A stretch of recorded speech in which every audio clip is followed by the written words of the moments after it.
ભારતમાં અંદાજે 30% જેટલા લોકો અનિદ્રા કે નીંદરના રોગોથી પીડાય છે.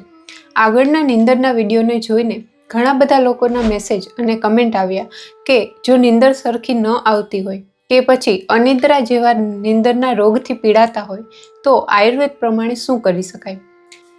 તો આજે આપણે આયુર્વેદ પ્રમાણે સારી અને જલ્દીથી નીંદર કઈ રીતે આવી શકે તે જાણીશું.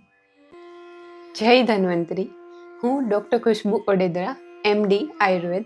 તમે બધાએ આપણા વડીલોને કહેતા સાંભળ્યા હશે કે આયુર્વેદ રોગોને જડમૂળમાંથી દૂર કરે છે.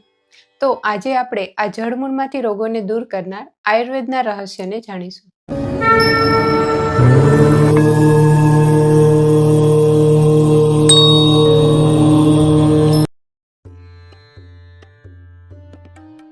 નીંદર સારી આવે તે માટે જમવામાં શું લઈ શકાય?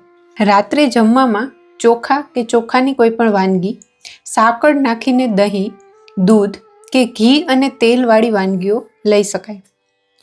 નીંદર ન આવવાના કારણોમાં સૌથી મોટું કારણ છે માનસિક કારણ.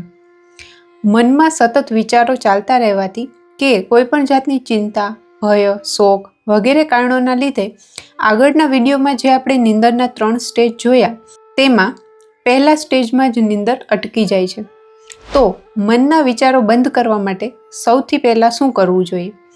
તો તે માટે સૂવાની 1 કલાક પહેલાં જ આપણા મનને કોઈ પણ જાતના બિઝનેસના કે કામના વિચારોથી, સોશિયલ મીડિયાથી કે એવા કોઈ પણ કામ કે જેમાં આપણે એક્ટિવ થઈને વધારે વિચારવું પડે તેવા કામથી દૂર રહેવું જોઈએ.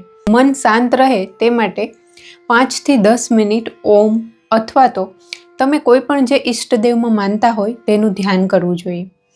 ત્યાર પછી મનને ગમે તેવું સંગીત સાંભળવું જોઈએ. ઘરના લોકો અને બાળકો સાથે ટાઈમ સ્પેન્ડ કરવો જોઈએ. ઊંઘતા પહેલાં કોઈ સારી બુક વાંચવી જોઈએ કે પછી પ્રાર્થના કરવી. પગના તળિયામાં અને માથામાં તેલનું માલિશ કરવું અને બની શકે તો આખા શરીરમાં તેલથી માલિશ કરવું જોઈએ. સ્નાન કરીને જ સૂવું જોઈએ અથવા તો હાથ પગ ધોઈને સૂવું.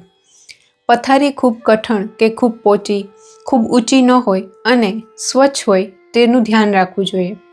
સૂતી વખતે કપડાં એકદમ કમ્ફર્ટેબલ, હળવા અને સ્વચ્છ હોવા જોઈએ. આપને માફક આવે તેવું જ ઓશિકું રાખવું જોઈએ. સૂતી વખતે દક્ષિણ કે પૂર્વ દિશા તરફ માથું રાખીને સૂવું જોઈએ. શિયાળામાં સીધો ઠંડો પવન અને ચોમાસામાં ભેજ ન લાગે તેવી જગ્યાએ સૂવું. સૂવાનો સમય કે જે 10 વાગ્યાનો છે કે જ્યાં સુધી આયુર્વેદ પ્રમાણે કફ દોષનો કાલ હોય છે તો આ સમયમાં જ સૂઈ જવું જોઈએ. કારણ કે ત્યાર પછી જ્યારે 10 વાગ્યા પછીથી પિત્ત અને વાયુ દોષ વધશે તો જલ્દીથી નીંદર નથી આવતી. મનથી સંતોષ રાખવો જોઈએ. કારણ કે આજના ઝડપી જમાનામાં માણસ એટલો બધો વ્યસ્ત થઈ ગયો છે કે જીવનની જે પાયાની જરૂરિયાત છે કે જે આહાર અને નીંદર તેના નિયમોને જ ભૂલતો જાય છે. પણ જો આપણે હેલ્ધી અને સારા આરોગ્યથી રહેશું તો જ આપને બીજું બધું મળશે. આ બધું કરવા છતાં જો તમને નીંદર નથી આવતી તો આયુર્વેદ ચિકિત્સા કે જેની કોઈ સાઈડ ઇફેક્ટ નથી કે જેની આદત પણ થતી નથી તેવી સૌથી શ્રેષ્ઠ અને ઇફેક્ટિવ ટ્રીટમેન્ટ છે નશ્ય. નશ્યમાં રાત્રે સૂતાના અડધી કલાક પહેલાં બંને નાકમાં 5 થી 6 ટીપા ગાયના ઘીના નાખવાથી ખૂબ જ સરસ નીંદર આવી જાય છે અને મગજના સ્નાયુ અને સાથે સાથે આપણા વાળ પણ સારા થાય છે. બીજી ટ્રીટમેન્ટ છે શિરોધારા કે જેમાં તેલની ધાર તમારા માથા ઉપર 20 થી 25 મિનિટ સુધી કરવાથી મન ખૂબ જ રિલેક્સ અને શાંત થાય છે. તે આયુર્વેદ ડૉક્ટરની સલાહથી કરાવી શકાય. ત્યાર પછી કેટલાક મેધ્ય એટલે કે મગજને શક્તિ આપે તેવા ઔષધો જેવા કે જટામાનસી, વચા, શંખપુષ્પી, બ્રાહ્મી.